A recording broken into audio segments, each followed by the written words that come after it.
You tell us what's going to happen to the city if that tax expires and the people don't renew it? Haven't done everything that we can do to put some money aside for that?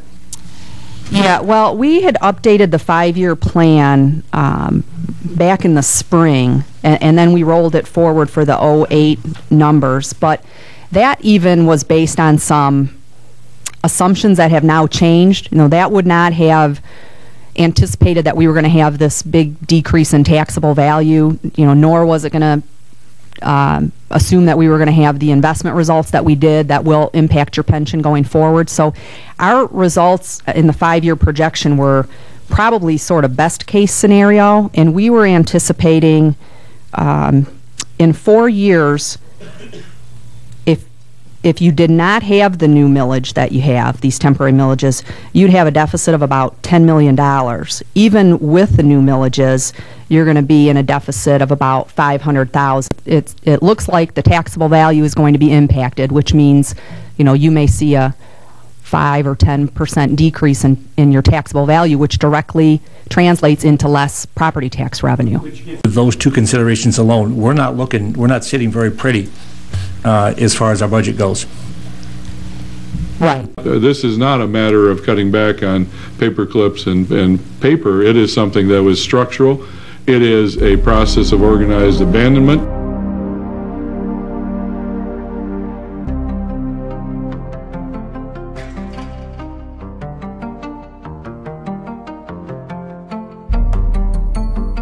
The income to operate the city is simply not enough to continue to pay active employees, maintain service programs. Now, where do we go from here? How does the next budget year look? That's what we really come down to.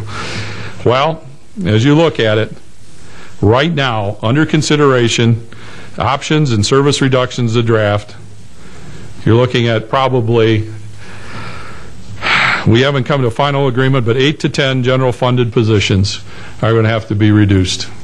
We're going to have to do 8 to 10 general fund position layoffs, Pride program, part-time positions. Those are things right now that are definitely on the block.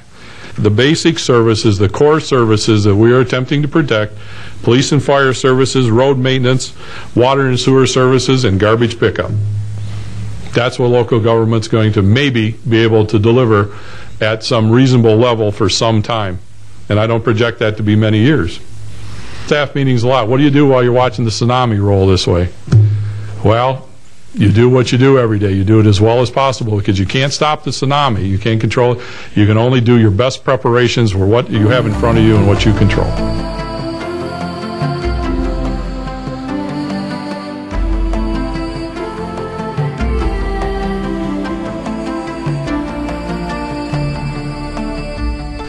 The positive thing about it is, in the next couple of years, we'll be able to continue to make some changes to try to tread water. And that's all I can say and give you. It isn't going to be coming out of this and, oh, we're going to be fine someday. Structurally, we're not. And I don't have time for these other things and these silly games played with any kind of who's in charge, who's doing what, who's paying who, because this is draconian and it's very serious.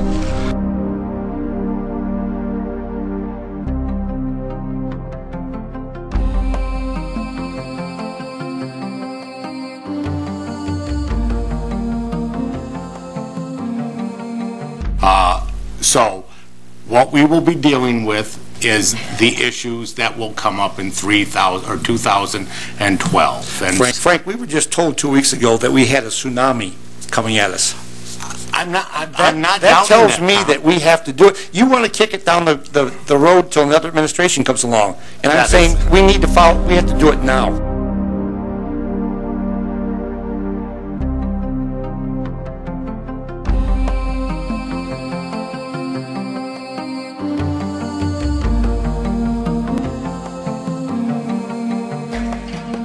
So if we don't do something drastic today, all these assumptions that I got in February and today being March meant nothing. But any 5-year plan in this past year is obviously subject to rapid change in the last couple of months. Well, I would like if it's not too much to ask, and perhaps if you know, you can put your best people on this, an accurate 5-year plan. Again, I'm just very disappointed that, you know, the assumptions that we were given just a few months ago aren't holding even close, even close. Yeah, I think in most of their assumptions, they were correct. That's a whole lot of money, Steve, to be off. You know, a little bit disingenuous on that.